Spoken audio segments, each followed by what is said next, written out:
습니다. 모두 자리에서 일어나 우리를 부르신 하나님을 향해 감사의 마음으로 찬양하며 경배하겠습니다.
할렐루야. 그의 성소에서 하나님을 찬양하며 그의 권능의 궁창에서 그를 찬양할지어다.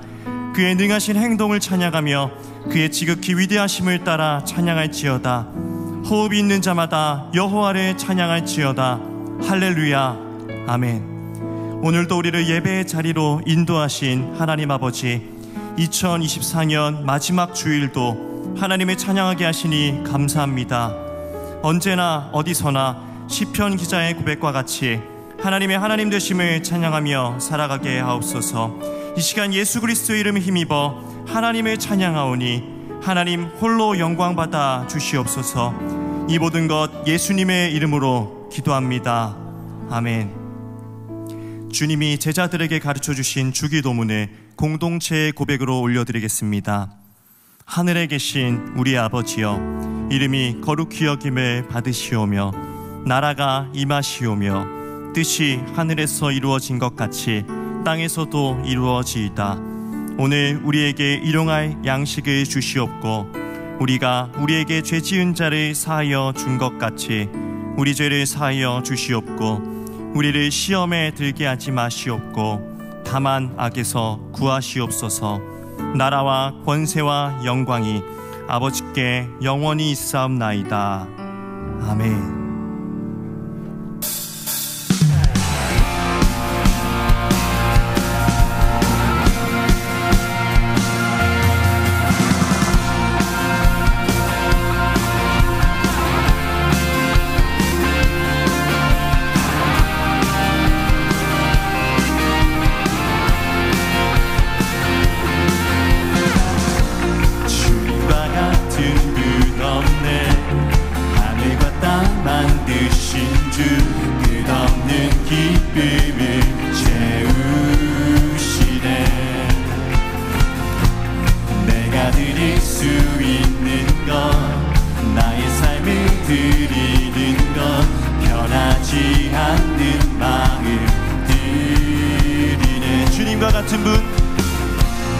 주님과 같은 분 없네. 하늘과 땅 만드신 주 끝없는 기쁨을 채우시네. 내가 드릴 수 있는 것, 나의 삶을 드리는 것, 변하지 않는 마음 드리네.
사랑 자비 베푸소서.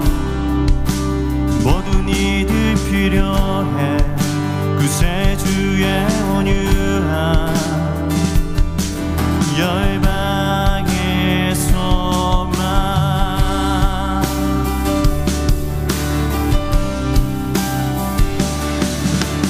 예수 산을 옮기시는 내 주는 능력의 주, 그는 구원의 주, 영원한 구원의 창조자, 사망을 이기시고 예수 부활했네.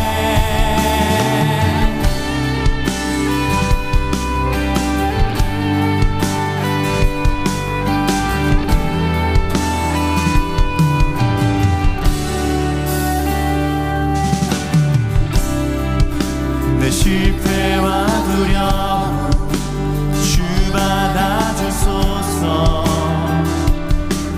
날 채우소서. 내 삶을 주께 드려 온전히 주 따르리. 주께 순종해.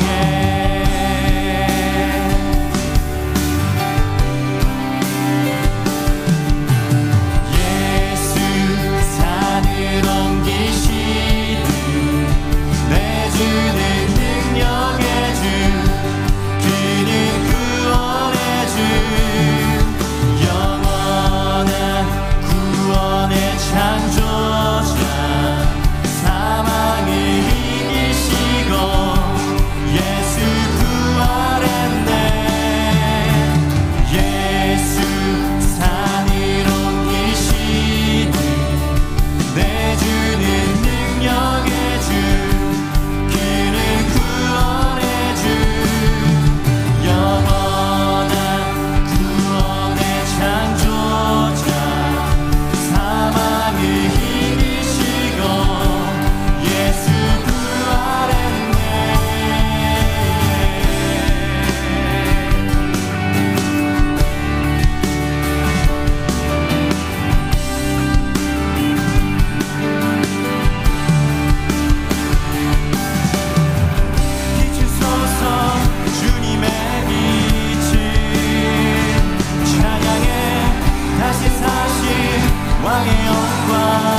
우리의 삶을 이끄시는 하나님 아버지, 주어진 시간을 살아가면서 분주한 가운데 살아가는 우리들에게 시간의 몫을 정해주셔서 우리의 삶을 돌아보고 정리 있게 하여 주심을 감사드립니다.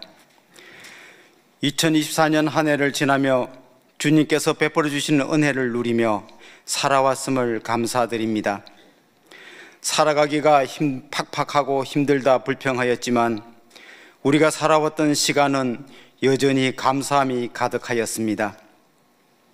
끊임없이 베푸시는 주님의 은혜가 감사함에도 사랑하는 가족마저도 고마워 사랑해라는 말 한마디보다 가슴을 후벼 파며 정남이 떨어지는 말을 쏟아놓고 돌아서서 후회하는 우리의 악한 죄성을 용서하여 주옵소서.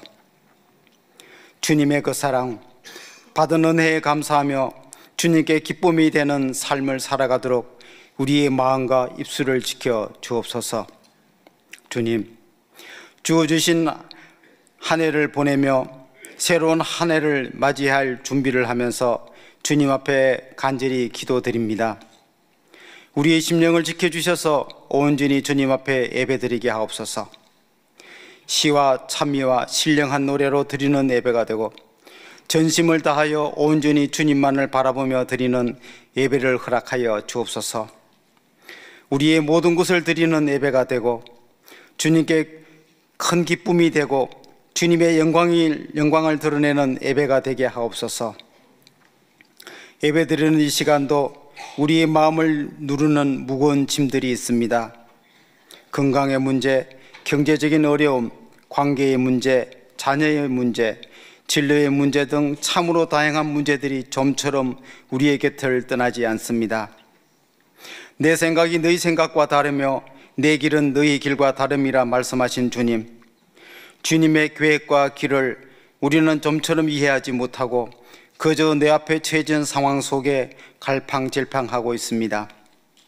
우리가 힘겨워한 이 일들이 주님의 생각과 계획하신 길이라면 우리의 마음을 잡아주셔서 온전히 주님만을 믿고 따르는 믿음을 다하여 주셔서 견딜 수 있는 힘을 다하여 주셔서 우리의 삶을 통하여 주님의 거룩한 이름이 나타나게 하옵소서. 주님, 우리에게 귀한 선물로 주신 자녀들 위해 함께하여 주옵소서. 자녀들의 키가 자람과 같이 자녀들의 믿음도 자라나게 하옵소서. 부모라는 이름으로 가진 작은 지식으로 주께서 자녀들에게 허락하신 달란트를 가로막는 어리석은 부모가 되지 않게 하옵소서. 주님, 우리의 자녀들이 하나님을 알아가고 주시는 말씀을 가슴에 담고 말씀을 따라 살아가며 친구를 돌아보며 주님의 사랑을 나누며 살아가는 은혜를 허락하여 주옵소서. 한 해를 살아오면서 주님을 찬송하며 예배드리면서 단 한 명에게도 예수 복음의 소식을 전하지 못하고 살아왔습니다. 우리 입술을 열어 살아가는 주변의 많은 사람들에게 예수 그리스도를 전하는 예수의 전도자로 살아가는 뜨거운 마음을 허락하여 주옵소서. 선교의 현장에서 말씀을 전하시는 선교사님들과 미립자리 교회의 목회자분들의 간절한 기도와 수고에 함께하는 손길이 넉넉하게 더하여 지고 많은 사람들이 예수를 믿는 부흥의 역사를 허락하여 주옵소서.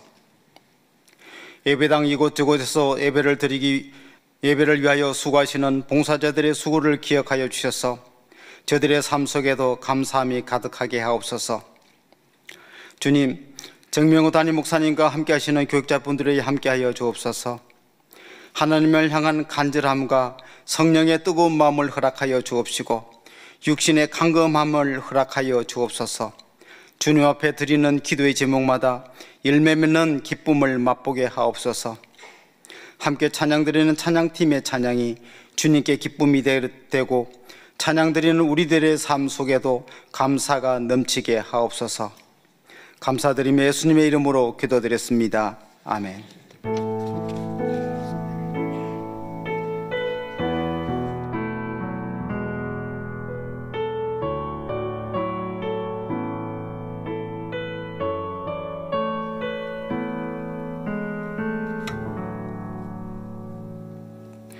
오늘 우리에게 주신 하나님의 말씀은 요한복음 15장 1절에서 6절까지의 말씀입니다. 화면을 참고하시어 교독하시겠습니다. 나는 참 포도나무요 내 아버지는 농부라. 물은 내게 붙어 있어 열매를 맺지 아니하는 가지는 아버지께서 그것을 제거해 버리시고 물은 열매를 맺는 가지는 더 열매를 맺게 하려 하여 그것을 깨끗하게 하시느니라. 너희는 내가 일러준 말로 이미 깨끗하여졌으니 내 안에 거하라. 나도 너희 안에 거하리라. 가지가 포도나무에 붙어 있지 아니하면 스스로 열매를 맺을 수 없음같이 너희도 내 안에 있지 아니하면 그러하리라. 나는 포도나무요 너희는 가지라. 그가 내 안에 내가 그 안에 거하면 사람이 열매를 많이 맺나니 나를 떠나서는 너희가 아무것도 할 수 없음이라. 사람이 내 안에 거하지 아니하면 가지처럼 밖에 벌어져 마르나니 사람들이 그것을 모아다가 불에 던져 사르느니라. 아멘.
예수님께서 자신을 일컬어 나는 무엇이다, 영어로는 I am, 에고 에임이 7개의 주제 말씀을 하셨는데 오늘 6번째 설교로 시리즈를 마치도록 하겠습니다. 2가지 주제를 한번 살펴보았기 때문에 그래서 6번의 설교, 오늘 마지막 시간입니다. 오늘 본문에서 예수님은 자신을 일컬어 참 포도나무라는 표현을 사용하십니다. 따라하십시다. 참 포도나무. 오늘 말씀이 어떤 상황에서 주어졌는지를 이해하려면 우리는 이 사건 전후로 예수님의 이동 동선에 먼저 관심을 가져볼 필요가 있습니다. 유월절 절기를 지키시기 위해서 준비한 다락방에서 예수님은 제자들과 최후의 만찬을 나누셨습니다. 만찬이라고 하지만 사실 먹을 건 떡과 포도주밖에 없었습니다.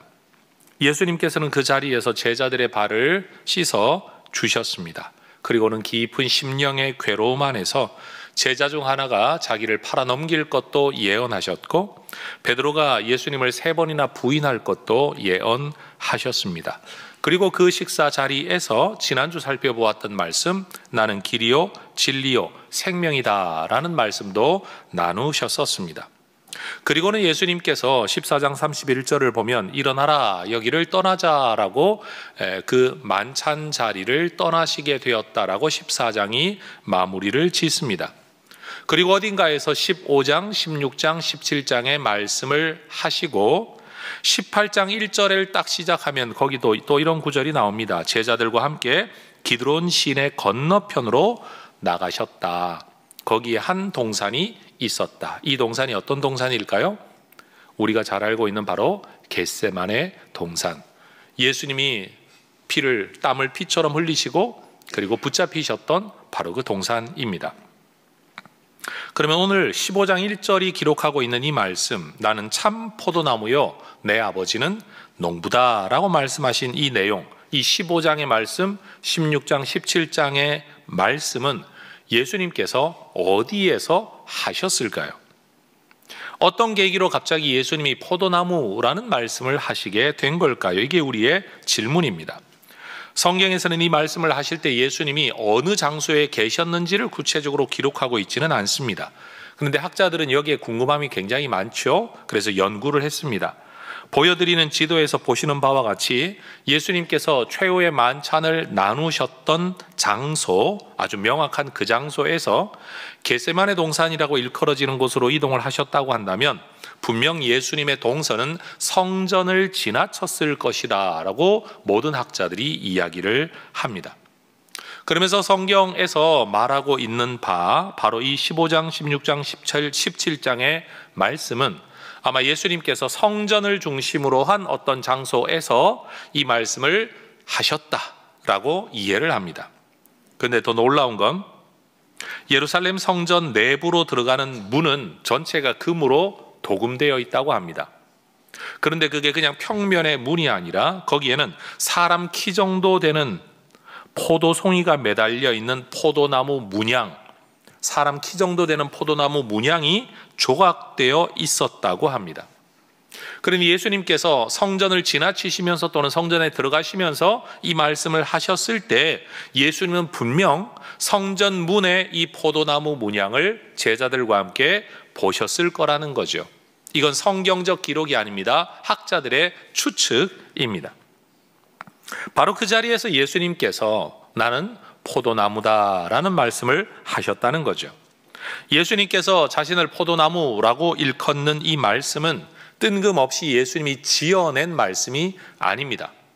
갑자기 창작해낸 표현이 아니라 구약성경 전체에 인용되고 흐르고 있는 하나의 맥락을 예수님이 언급하신 겁니다.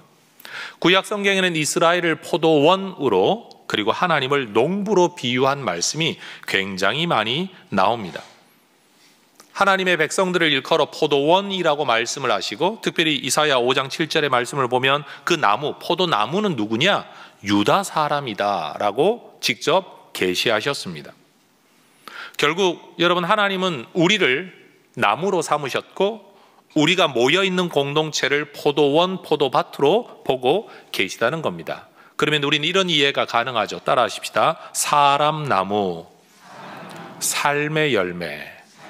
그렇습니다. 우리가 나무라고 한다면 우리의 삶에 맺혀지는 열매는 우리의 삶을 일컫는 것이다 라고 말할 수가 있을 겁니다. 심지어 출애굽 사건조차도 하나님께서는 포도나무를 이집트에서 가져다가 가나안 땅에 심었다라는 비유로 말씀을 하십니다. 농부이신 하나님은 이스라엘이라는 포도원을 정성 들여 잘 가꾸어 좋은 포도 맺기를 원하셨습니다. 그렇죠. 농사 짓는 분들 중에 나쁜 열매 맺기를 원하는 사람이 누가 있겠습니까? 근데 하나님께서도 이스라엘 백성들이라는 포도밭 안에 한 사람 한 사람의 포도나무를 통해 좋은 열매 맺기를 원하셨습니다.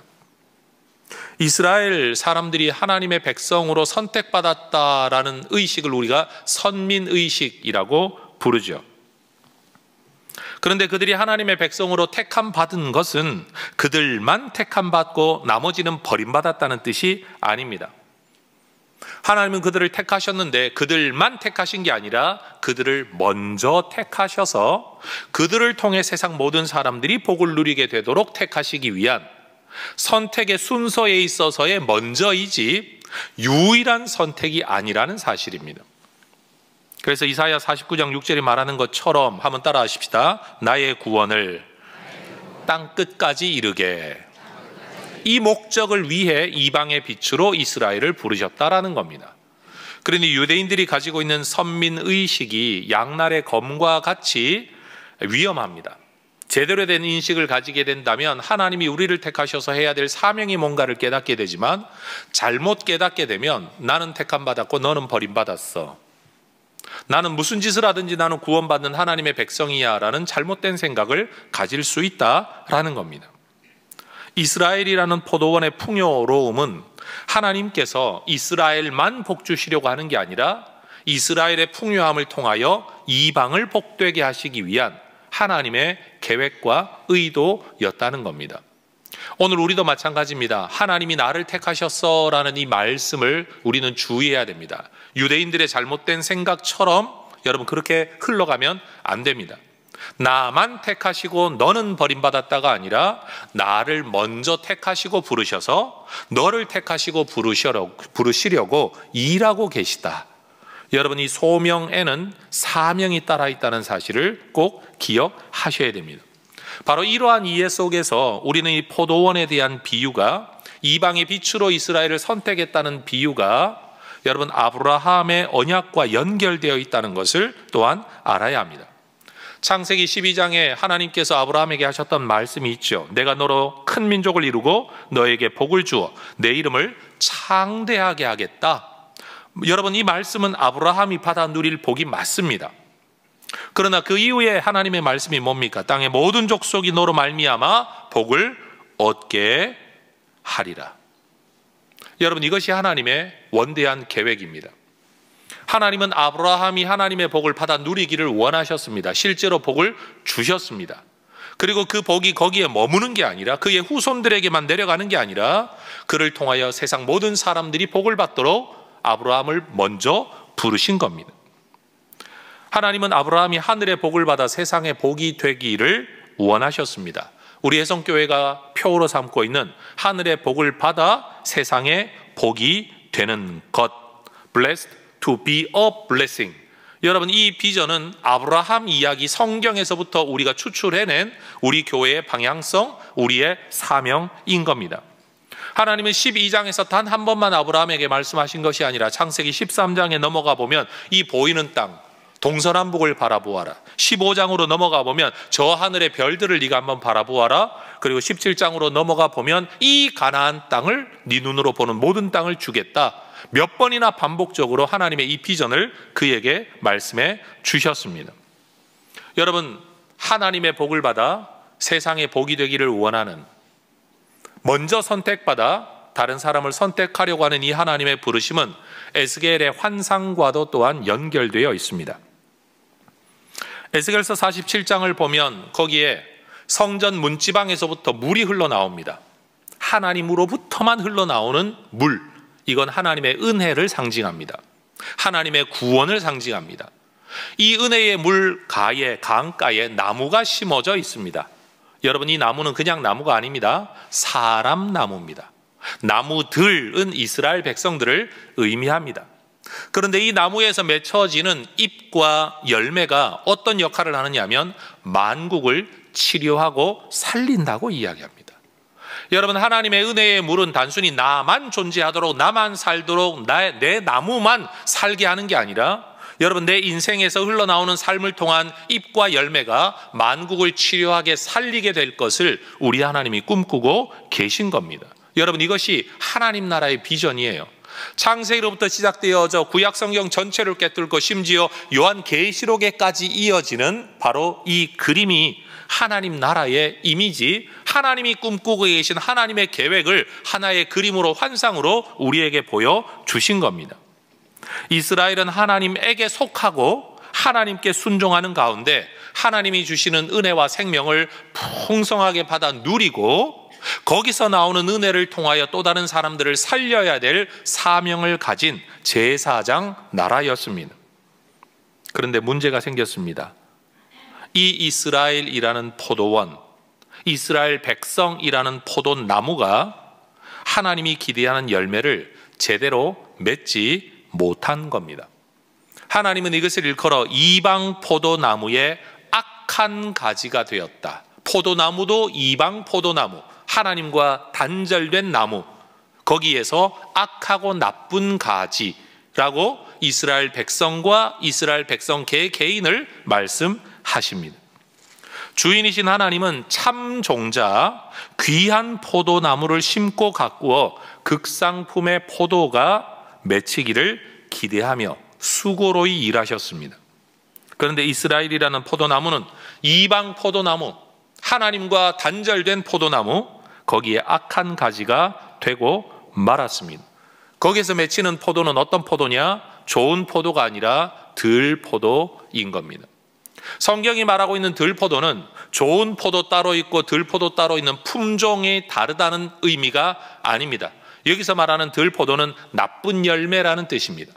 좋은 나무에서 좋은 열매가 맺혀야 되는데 상품성 없는, 정말 쓸모없는, 버려야 마땅한 열매가 맺히고 말았다는 표현을 들포도라고 표현하는 겁니다.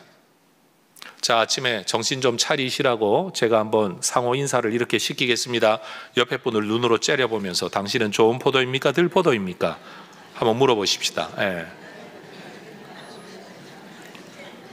여러분, 자기가 대답하기는 멋쩍으니까 여러분이 한 번 더 인사하면서 대답하십시다. 내가 보기에 당신은 좋은 포도이십니다. 시작. 네.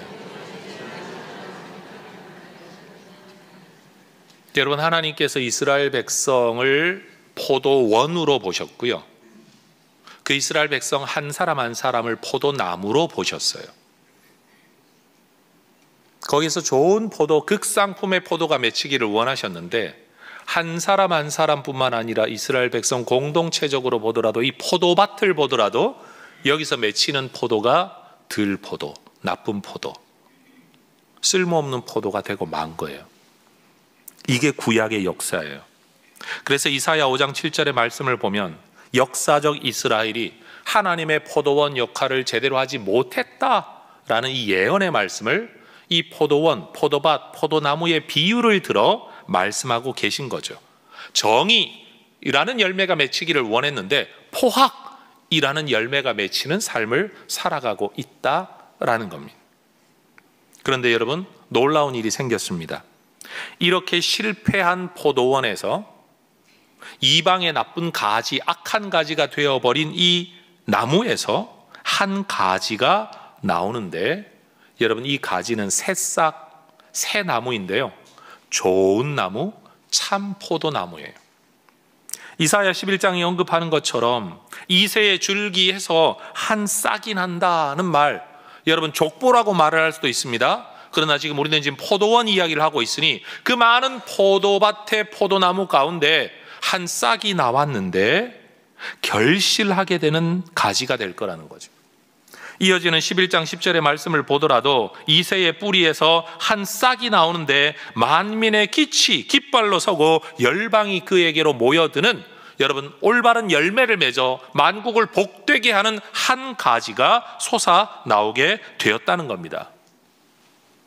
사도 바울은 이새의 줄기에서 나온 이 싹이 누구냐? 무엇이냐?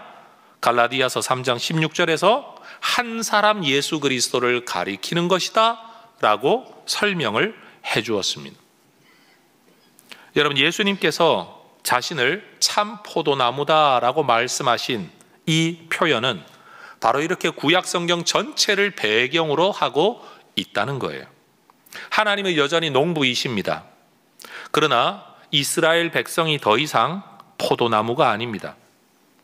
교회도 포도나무가 아닙니다. 예수의 구원받은 백성들도 포도나무가 아닙니다. 포도나무는 예수님이십니다. 따라하십시다. 예수님이 포도나무이십니다. 이스라엘 공동체 그 밭에서 나온 한 싹으로서의 온전하고 참 좋은 포도나무 예수님이십니다. 하나님은 처음부터 아브라함의 자손들을 통한 구원이 아니라 아브라함 자손으로 오는 한 자손, 곧 그리스도를 통해 온 세상을 복되게 하고 구원하시겠다는 계획을 가지고 계셨다는 겁니다.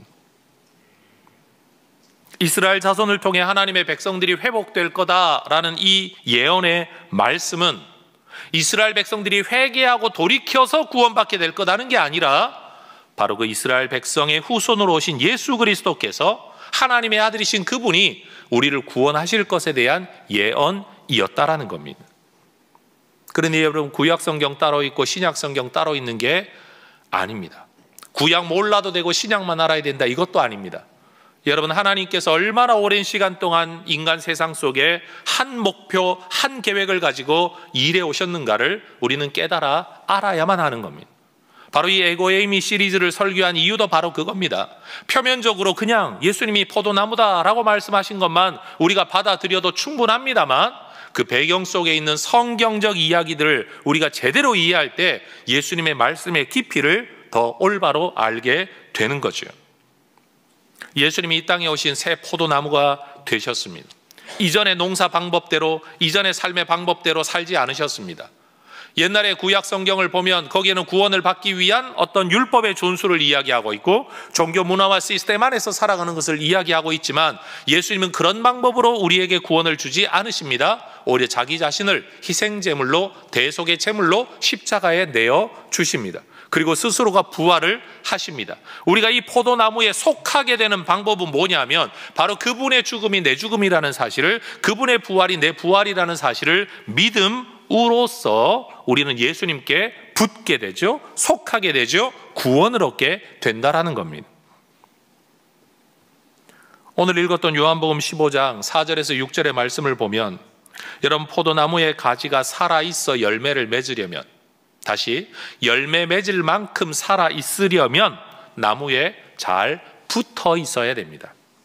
그런데 나무에 붙어 있다라는 이 개념을 요한은 거한다, 예수님의 말씀 내 안에 거하라, 내가 포도나무인 내 나무에 붙어 있으라 라는 말씀으로 함께 사용하고 있습니다. 따라하십시다. 거하는 것은 붙어 있는 것입니다. 다시요, 붙어 있는 것이 거하는 것입니다. 여러분, 예수님께 붙어 있는 사람들, 예수님 안에 거하는 하나님의 백성들 되시기를 축복합니다. 그런데 MBTI의 F 같은 분들은 이렇게만 표현을 해도 은혜를 받고 알아들을 텐데 T 성향을 가진 분들은 뭐가 붙어 있는 건데요? 라고 아마 질문을 하실 겁니다. 예수님께 붙어 있는 방식, 예수님 안에 거하는 방식이 도대체 뭐냐라는 거죠. 그런데 예수님의 말씀에 근거해 대답을 해보자면 요한복음 6장 56절에서 예수님이 이렇게 말씀하십니다. 내 살을 먹고 내 피를 마시는 자가 내 안에 거하는 자다. 내 피를 먹고 내 살을 먹는 그 사람 안에 나도 거한다. 그럼 예수님의 살과 피를 먹고 마신다는 게 무슨 의미가 있습니까? 믿는다는 의미가 있는 거죠. 그 죽음, 그 의미를 믿는다는 겁니다. 요한복음 3장 16절이 말하는 것처럼 예수님이 하나님의 구원의 독생자라는 사실을 믿는 자가 구원을 얻는다 라고 말씀하신 것처럼 우리가 구원받았다라는 이 말을 예수님이 지금 뭐라고 표현하시느냐? 내 안에 거한다, 내게 붙어있다라는 말씀으로 혼용하고 계시다라는 겁니다. 교회를 좀 다니다가 보면 논리적으로 신앙을 설명하려고 여러분 무지 애를 많이 쓰게 되고, 뭐라도 내 머릿속에 개념적으로 잡혀야 신앙이 좀 틀이 잡힐 것 같아서 성경 공부도 하게 되고, 그러다가 보면 신학적 용어들도 듣게 되는데 도무지 이해가 안 되죠. 예를 들어 장로교 교회를 다니면 꼭 듣는 말 중에 하나가 예정이라는 말을 듣게 돼요. 그러면 이 질문을 항상 제가 받게 됩니다. 예정론을 이야기할 때마다 제가 받는 질문이 이런 겁니다. 그러면 지금 예수를 믿다가 혹시 교회를 떠나거나 나중에 어떻게 되더라도 그 사람도 반드시 구원을 받게 되나요? 논리적으로 당연히 나올 수 있는 질문입니다. 그런데 여러분, 여기서 우리가 꼭 기억해야 될 게 그겁니다. 논리적으로 한번 구원받으면 절대 구원을 놓치지 않는다는 이 말을 설명하도록 마치 졸업장 받은 건 언제나 유효하다라는 것처럼 그렇게 설명되어져서는 안 된다. 예수님은 오히려 요한복음에서 뭐라고 설명하고 계시느냐? 붙어 있어라, 거해라 라고 말합니다. 옛날에 믿었는데 지금은 안 믿고 있는데 구원을 받습니까? 안 받습니까? 이런 질문을 하지 말고 그 사람이 지금 포도나무에 붙어 있냐 안 붙어 있냐 이렇게 질문해야 맞다라는 거예요. 지금 포도나무에 붙어 있지 않으면 그 사람은 떨어진 나무, 부러진 나무, 여러분 잘려나간 나무이죠. 마른 가지가 될 수밖에 없는 겁니다. 죽은 겁니다. 여러분, 지금 내가 예수를 믿고 있다는 이 현재형이 매우 중요합니다. 여러분, 지금 내가 예수를 믿고 있으니 나는 어떻게 살아도 상관없어 라고 말하는 분들이 있지만, 여러분 예수를 믿으면서도 소위 말하는 신앙생활, 교회생활을 제대로 하지 않으면서 나는 예수를 믿으니 구원받았다라고 생각하는 분들도 꼭 던져야 될 질문이, 나는 지금 예수님과 정말로 붙어 있나? 나 정말로 예수님 안에 거하고 있나? 이 질문을 해야 된다는 사실이에요. 이 표현을 한번 들어보십시오. 이 설교를 위해 제가 이런 표현을 만들어 보았습니다. 종교인은 공동체적인 종교 문화 시스템 안에서 살아가는 사람이 종교인입니다. 신앙인은 개별적인 하나님과의 관계성 안에서 살아가는 사람입니다. 자, 옆에 분에게 또 눈 동그랗게 쳐들고 한번 또 물어보십시다. 당신은 종교인입니까? 신앙인입니까? 저는 신앙인으로서 기독교 종교 문화 안에서 살아가는 종교인입니다. 이게 정답입니다. 여러분, 매주일 예배를 나와야 구원을 받습니까? 라는 초신자들의 질문이 가능하겠죠. 그런데 우리는 그렇게 대답해야 됩니다. 예배 참석한다고 구원받고 구원 못 받고 그런 게 아닙니다. 그럼 안 나가도 되는 건가요? 라고 또 질문합니다. 그 질문에는 대답이 참 애매합니다. 여러분, 예배를 참석하고 못하고를 가지고 구원을 말할 수는 없지만 중요한 건 그리스도 안에 거한다는 사람이 예배를 소홀히 여길 수 있는가? 라고 질문하면 그건 또 아닌 거죠. 요한계시록 3장 20절의 말씀을 보면 예수님이 이렇게 말씀하세요. 볼지어다 내가 문 밖에 서서 두드리노니 누구든지 내 음성을 듣고 문을 열면 내가 그에게로 들어가 그와 더불어 먹고 그는 나와 더불어 먹으리라. 자, 이 구절도 F 성향의 사람은 되게 은혜 받을 것 같아요. 내가 주님과 더불어 먹고 마신대. 황홀해. T 성향의 사람은 그게 뭔데? 도대체 뭐가 먹고 마시는 건데? 여러분, 우리가 문을 연다라고 말할 때 주님께 향해 여는 문이 무슨 문일까요? 마음의 문이요? 이건 마음이라고만 말할 수도 없어요. 행위가 따르지 않는 이상 먹고 마시는 게 불가능하니까요. 결국 우리의 전인격의 문이라고 말할 수밖에 없어요. 주님과 더불어 먹고 마시는 것, 그게 주님 안에 거하는 것이고 그게 주님께 붙어 있는 것이에요. 제가 12월의 마지막 주일이기 때문에 작심하고 한 말씀을 드리고 싶어요. 나무도 자주 옮겨 심으면 뿌리 내리기 힘들고 죽을 가능성이 높고요. 열매 안 맺습니다. 나무 옮겨 심으면 열매 안 맺힙니다. 자리를 잡고 뿌리를 내려야 열매를 맺기 시작합니다. 여차하면 교회를 옮기겠다고 마음의 보따리를 싸들고 여기저기를 떠돌아다니시는 분들, 남 이야기하고 있지 않습니다. 여기 앉아있는 여러분 이야기하는 겁니다. 여러분, 그렇게 떠돌아다니면 뿌리를 못 내리고요. 뿌리를 안정적으로 내리지 못한 삶에서 열매 맺히기는 힘듭니다. 살았냐 죽었냐라고 이야기하면 숨은 쉬고 살 수는 있습니다. 예배는 드리고 있으니까, 예수는 믿고 있으니까요.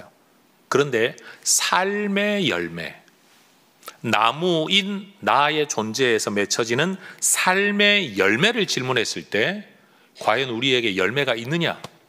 내가 예수를 믿느냐 안 믿느냐는 질문을 하고 있는 게 아닙니다. 교회 다니냐 안 다니냐 질문하고 있는 게 아닙니다. 예배 참여했냐 안 했냐 질문하고 있는 게 아닙니다. 헌금 생활하고 있냐 안 하고 있냐, 이거 다 종교인에 대한 질문이에요. 저는 지금 신앙에 대한 질문을 하고 있는 거예요. 예수님께 붙어 있냐? 예수님 안에 거하고 있냐? 예수님과 먹고 마시고 있냐? 그리고 예수님이 원하시는 열매가 삶에서 맺혀지고 있냐라는 거예요. 여러분, 이 열매 맺는 삶을 살아갈 수 있도록 주님께 붙어있는 우리 모두가 되기를 축복합니다. 요한복음 15장 10절의 말씀을 보면 예수님이 그렇게 말씀하세요. 내가 아버지의 계명을 지켜 그의 사랑 안에 거한다. 예수님이 하나님 안에 거하는 방식이 뭐냐면 하나님의 계명을 지키고 따르는 것이라고 말씀하셨어요. 그러면서 너희도 내 계명을 지키면 내 사랑 안에 거한다고 말씀하세요. 내 안에 거하라, 내게 붙어 있으라 라는 이 말씀을 어떻게 해야 되냐라고 질문하는 우리에게 예수님이 아주 명료하게 대답하시는 거예요. 내 계명을 지키면. 여기서 말하는 계명이라는 게 명령 몇 가지를 지키는 걸 말하는 게 아닙니다. 여러분, 우리가 자녀들을 키워봐서 잘 알지만 여러분, 어떤 상황에서 엄마가 아빠가 하는 말을 애가 듣기는 합니다. 분명히 듣긴 들었어요. 따라 행하기는 했어요. 그런데 부모 입장에선 제가 지금 마음이 내켜서 하는 이게 아니라 억지로 마지못해, 정말로 죽지 못해 쫓겨나지 않으려고 저거 한 거다, 이거 아는 경우가 있습니다. 질문할게요. 여러분, 그게 계명을 지키는 겁니까? 죽기 싫어서 맞기 싫어서 용돈 받으려고 억지로 한 그것을 일컬어 네가 내 안에 거하고 내가 네 안에 거한다, 이런 표현을 쓸 수 있는 걸까요? 분명히 아닐 겁니다. 우리는 때때로 하나님의 말씀은 내 삶의 기쁨을 빼앗아가는, 종교적인 일에만 열심을 내게 만드는 강요라고 생각하는 경우가 많은 것 같아요. 근데 여러분, 하나님의 뜻은 우리의 행복에 있습니다. 우리의 풍성함에 있습니다. 요한복음 10장 10절을 제가 계속 강조하잖아요. 생명을 얻되 더 풍성히 얻게 하려는 것, 이게 우리 하나님의 뜻이에요. 이런 하나님의 뜻을 기쁨으로 받아들이고 자발적으로 받아들이고 여러분, 이것을 추구하며 살아가는 사람이 주님 안에 거하는 사람이라는 거예요. 단순히 하라고 하니까 몇 번 해야 됩니까? 언제까지 해야 됩니까? 라고 말하는 이런 방식은 주님 안에 거하는 방식이 아니라는 거예요. 횟수를 따지고 질을 따지고 양을 따지고 여러분, 이렇게 따지고 앉아 있는 것들은 여러분, 종교인의 의무를 다하기 위해 기준을 정해놓는 거지만 진짜 하나님과의 관계성을 이야기하자면 여러분, 그런 횟수로 말할 수 있는 게 아니라는 거죠. 더불어 요한복음 15장 12절에 보면 예수님은 그 계명이 무슨 계명이냐를 말씀하시죠. 내 계명을 지켜야 내 안에 거하는 거다. 그럼 도대체 그 계명이 뭐냐? 내가 너희를 사랑한 것 같이 너희도 서로 사랑하는 그 계명. 하나님을 사랑하고 이웃을 사랑하는 이 계명, 하나님이 아니면 내게 생명이 없다는 사실을 인정하고 그리스도에게 붙어 있는 것처럼, 그리스도에게 내가 붙어 있는 것처럼 저 사람도 그리스도에게 붙어 생명을 가진 사람이다라는 사실을 인정하게 되는 것, 이게 사랑의 시작입니다. 구체적인 행위로 뭘 어떻게 해야 되냐, 이거 다 행위에 대한 거예요. 이것도 종교에 대한 거예요. 실천에 대한 부분이니까 분명히 우리에게 행동으로 나타나야만 됩니다. 그러나 그게 가능하려면 뭐가 필요하냐? 그와 내가 그리스도로 말미암아 생명을 함께 나누어 받은 존재가 되었다. 여러분, 이걸 복음서의 또 다른 글로 넘어가면 지체가 되었다, 사도들의 글로 가면 지체가 되었다라는 표현을 쓰는 거예요. 어떤 분이 그렇게 질문해요. 목사님, 예수님의 이야기를 책 한 권만 쓰면 되지 뭐 그렇게 마태, 마가, 누가, 요한, 복음서, 복음서를 왜 4개씩이나 됩니까? 제가 이렇게 대답할게요. 예수님이 어떤 분인가를 MBTI의 T 성향한테도 알려야 되고 F 성향한테도 알려야 되니까 상징과 은유와 비유가 많은 요한 같은 F 성향의 사람도 예수님의 글을 쓰고 사실을 적시하기 위한 의사 출신의 누가 같은 사람, 마가 같은 사람도 써야 되고, 또 한쪽으로 구약 성경을 잘 알고 있는 유대인들에게도 예수님을 전해야 되니까 구약 성경을 엄청 인용하는 마태복음, 유대인에게 쓴 복음서도 필요하고, 이방인에게 쓴 누가 또는 마가복음 같은 어떤 글들도 필요하다라는, 모두가 이 복음을 들어야 되기 때문에 그런 거예요. 여러분, 우리가 바로 이러한 계명 안에, 사랑 안에, 상호 존중 안에, 인정 안에, 내 안에 생명이 없고 예수 안에 생명이 있고 예수에게 생명이 있기 때문에 붙어 있어야만 산다는 사실을 인정하면서 서로가 서로를 인정하고 돕고 살아가면, 요한복음 13장 35절, 너희가 이렇게 서로 사랑하면 모든 사람이 너희가 내 제자인 줄 알리라. 여러분, 제자인 줄 안다라는 표현을 15장의 이야기로 표현하면, 너희가 나무에 붙어 있다는 사실을, 너희가 죽지 않았다는 사실을, 꺾여지지 않았다는 사실을 사람들이 알게 될 거다. 여러분, 그리스도 안에 거하며 그리스도에게 붙어 있을 때 우리의 자질이나 노력 때문이 아니라 그리스도의 생명이 우리 안으로 흘러 들어와 우리에게 의의 열매, 성령의 열매, 생명의 열매가 맺히는 줄로 믿습니다. 유대인들의 착각이 우리가 선택받았어라고 말할 때 그 선택의 의미와 목적을 상실했던 것처럼, 교회 다니는 사람들이 때때로 능력, 은사, 뭐 이런 복이라는 말들을 많이 쓰는데, 여기서 착각이 뭔가 하면 능력이든 은사든 복이든 그게 내 거라고 생각하고 내게 주어졌다고 생각할 때 사람이 변질이 됩니다. 은사는 내게 주는 게 아닙니다. 은사의 주인이신 성령이 내 안에 오셔서 그 은사가 나타나게 하는 거지 내 은사가 아닙니다. 우리는 죽음의 사람들입니다. 우리에게는 죽음의 증상이 있을 뿐입니다. 여러분, 내가 살기 위해 남을 짓밟는 게 인간의 본성이에요. 그게 인간 안에 있는 열매예요. 그게 이파리였어요. 그래서 인간 삶에서 나타나는 건, 여러분, 웬만하면 나눠 먹지만 위기 때가 되면 남을 죽이고로서라도 내가 살아남는 거, 이게 생물의 법칙이고 인생의 법칙이에요. 저주받은 세상의 생물적 법칙이에요. 근데 성령이 들어오시고 그리스도 안에 거듭나게 되면 우리는 친구를 위하여 목숨을 버린다는 예수님의 말씀이 가능해집니다. 그럼 내가 변화되어야 하는 게 아니라 내 안에 성령의 생명력이 흘러 들어오기 때문에 가능한 일입니다. 은혜 받지 않으면 죄성만 드러날 뿐입니다. 은혜를 받아야 죄성을 넘어선 열매가 우리에게 맺혀질 수 있는 겁니다. 여러분, 인생이 왜 그렇게 빡빡한지 아십니까? 은혜가 부족하기 때문에 그래요. 내 인생의 빡빡함을 넘어설 만한 은혜의 공급이 부족하니까 삶이 힘겨워지는 거예요. 근데 여러분, 삶이 아무리 힘들어도요, 성령의 은혜, 그리스도에게 바짝 붙어서 하나님이 주시는 은혜로 풍성한 사람들은 이 삶을 견뎌낼 뿐만 아니라, 여러분, 내가 더 힘든 사람인데도 불구하고 덜 힘든 사람을 위로하는 사람이 될 수 있습니다. 이게 어떻게 가능한 일입니까? 사람이 변해서요? 아니라니까요. 붙어 있는 데서 오는 하늘의 생명력만이 이 일을 가능하게 하는 겁니다. 그러니까 여러분, 사람이 왜 이랬다 저랬다 하냐면요, 붙어 있는 정도에 따라서 나타나는 생명력이 다르기 때문입니다. 요즘 좀 까칠하게 군다, 그러면 알고 계셔야 돼요. 아, 좀 떨어져 있구나. 붙어 있지 않구나. 거하고 있지 않구나. 예수님과 함께 먹고 마시면서 풍성하지 않구나. 메말랐구나, 한마디로. 그래서 까칠한 거예요.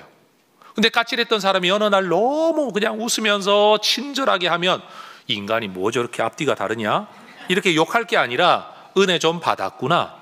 생명력의 공급을 좀 받았구나. 여러분, 이렇게 이해하시면 돼요. 왜? 우리는 원래 그게 불가능한 존재예요.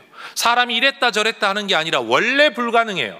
여러분, 교회에 와서 예수 믿는 사람들이 너무 앞뒤가 안 맞다, 저 사람들이 앞과 뒤가 다르고 겉과 속이 다르다라고 말하는데, 여러분이 뭘 몰라서 그래요. 원래 죄인 투성이에요.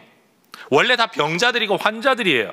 근데 하나님의 은혜 때문에 그나마 여러분 포도라는 열매를 좀 맺히고 사는 걸 여러분이 봤는데, 오, 예수쟁이들이 다르네 했는데, 여러분 그 본성은 달라지지 않았거든요.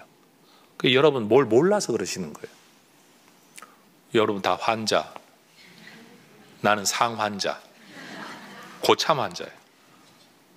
장로님들은요, 병원에 그냥 뿌리 내리고 사시는 분들. 여러분, 그게 예수쟁이들의 본질입니다. 여러분, 예수 믿는 우리가 가지고 있는 신앙이라는 게 도대체 뭡니까? 신앙은 삶을 변화하게 한다. 여러분, 우리가 변화될 능력이 있어서 변한 거 아닙니다. 제자 훈련 받아 변한 거 아닙니다. 하나님의 은혜가 나를 변하게 하는 힘을 가지고 있는 겁니다. 그러니 여러분, 이 은혜가 우리에게 강력하려면 우리에게 해야 될 일은 딱 하나입니다. 붙어 있는 겁니다.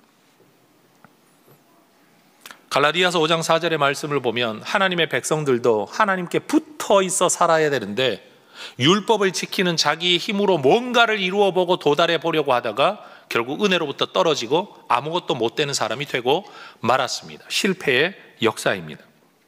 예수님께서 자신을 포도나무라고 말씀을 하실 때 이 말씀의 핵심 주제는 열매가 아닙니다. 붙어 있음이 핵심 주제입니다. 열매 맺지 못하는 가지는 왜 열매를 못 맺을까요? 라고 질문하면 이 본문 안에서 대답은 아주 명확합니다. 붙어 있지 않기 때문에.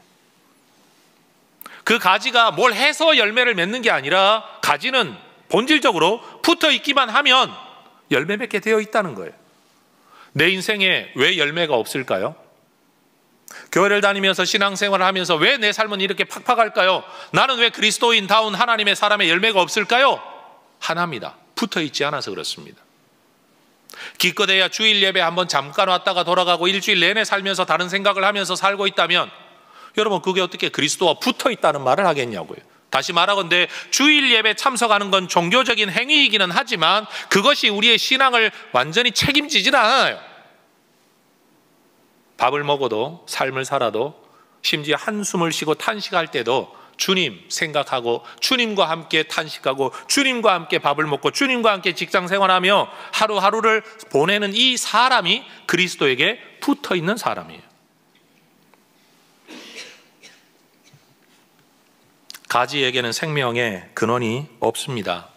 생명력은 오직 나무 그리고 그 뿌리에만 있는 겁니다. 그러니 여러분, 예수님께 꼭 붙어 있으시기를 주의 이름으로 축원합니다. 뭘 하려고 힘쓰는 것보다 더 필요한 건 뭐냐? 붙어 있으려고 힘쓰는 것, 거하려고 힘쓰는 것, 주님과 함께 먹고 마시려고 힘쓰는 것입니다. 여러분, 나무에 붙어 있지 않은 가지는 그 자체로 이미 꺾여진 가지, 떨어진 가지, 마른 가지이죠. 15장 6절이 말하는 것처럼 그런 가지는 밖에 버려지고 말라지고 땔감으로 쓰임받을 뿐입니다. 근데 땔감도요, 사실은 땔감의 재질이 안 되죠. 여러분, 포도나무 잘 아시지만 여러분, 포도나무가 목재의 기능이 있나요? 하다못해 그 가지 하나 잘라가지고 못이라도 만들 수 있나요?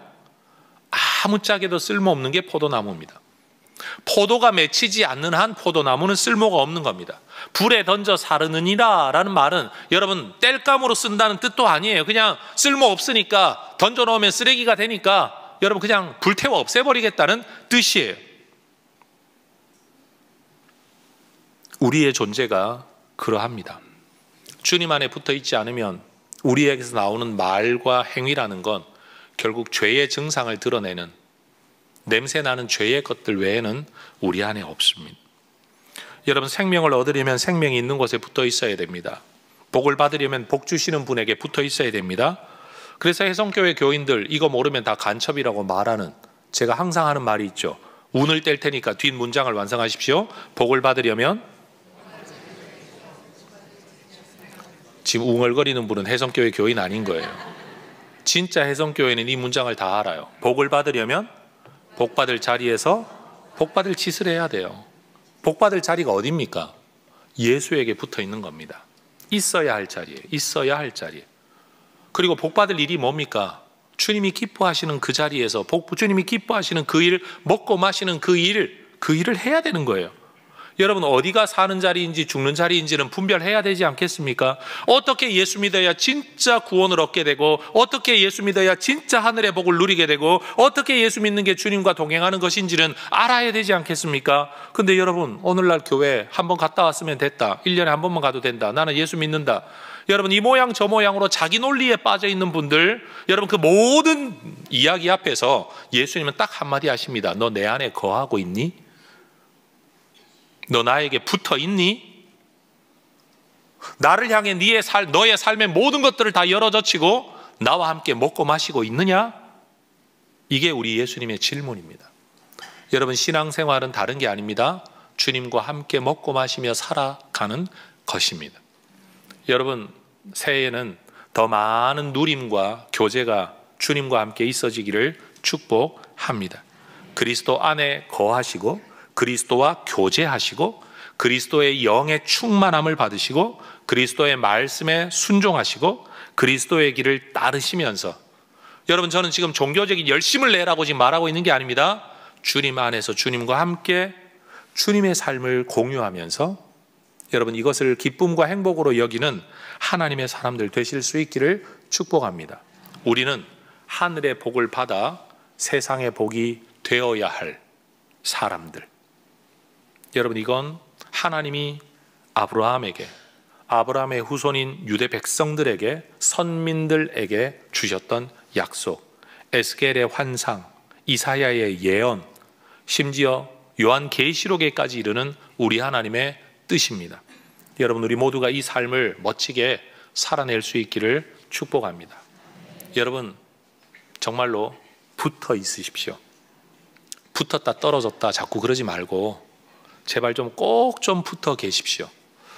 종교로 이해를 하고 종교 활동에 열심과 열심 없음으로 자꾸 열정이라는 말로 자꾸 하지 말고 이건 생존의 문제입니다.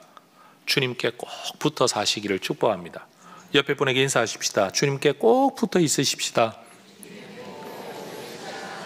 기도하겠습니다. 하나님, 예수 없으면 죽은 인생, 예수 없으면 영원한 지옥의 인생밖에 되지 않는데 오늘도 예수를 붙들고 삽니다. 예수 믿고 삽니다. 예수 의지하고 삽니다.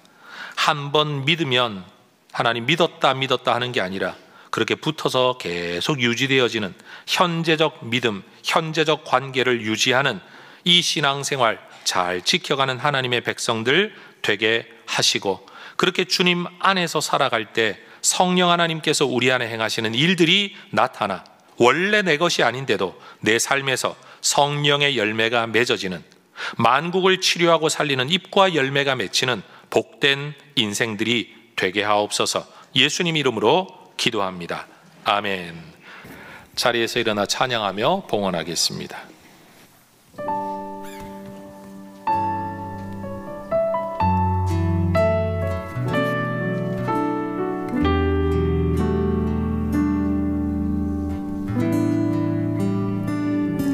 내 모습 이대로 사랑하시네. 연약함 그대로 사랑하시네. 나의 모든 발걸음 주가 하시나니 날 인도하소서. 내 모습 이대로 사랑하시네. 연약함 그대로 사랑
함께 고백하겠습니다. 우리를 영원한 죽음에서 건져내신 전능하신 하나님께서 내 삶과 소유의 주인이심을 고백합니다. 은혜로 채워주시는 모든 것들을 지혜로운 청지기로 바르게 사용하겠습니다. 살아가는 동안 물질의 어려움이 있더라도 합력하여 선을 이루시는 아버지 하나님을 더욱 의지하겠습니다. 하나님 나라와 교회 공동체를 세워가는 일에 몸과 마음과 물질로 기쁘게 헌신하겠습니다. 내 삶의 필요를 따라 좋은 것으로 넘치도록 후히 베풀어 주실 하나님을 기대합니다. 아멘. 돈을 벌 때도 돈을 쓸 때도 주님 안에서 주님께 붙어서 주님 안에 거하며 벌고 쓸 수 있는 하나님의 사람들 되게 하옵소서. 삶의 기쁨과 행복을 추구할 때도 하나님은 마치 내가 이런 삶을 사는 걸 미워하고 싫어하신다는 착각과 오해에서 벗어나서 주님과 더불어 삶을 즐기고 누리는 하나님의 종들이 되게 하옵소서. 가족 생활도 주님 안에서 영위하게 하시고 직장 생활, 사회 생활, 취미 생활 어떤 일을 하든지 주님과 더불어 살아가는 주님께 붙어있는 참 좋은 포도나무를 참 포도나무에 붙어있는 올바른 가지들 되어서 우리의 삶에 만국을 치유하고 살리는 잎과 열매를 맺는 하나님의 사람들 되게 하여 주시옵소서. 예수님의 이름으로 기도합니다. 아멘. 참 포도나무이신 우리 주 예수 그리스도의 은혜와 우리에게 하늘의 모든 자원을 그리스도에게 붙어 있을 때 허락해 주시는 아버지 하나님의 사랑하심과 그리스도 안에 붙어 있을 때 우리에게 임하시고 역사하셔서 깨우치시고 인도하시고 힘주시는 성령 하나님의 충만한 역사하심이 참 포도나무인 주님과 더불어 주님 안에 거하며 주님께 붙어 주님 안에서 살아가기를 소망하는 우리 모든 믿음의 백성들 위에 이제와 영원토록 함께 있을지어다. 아멘.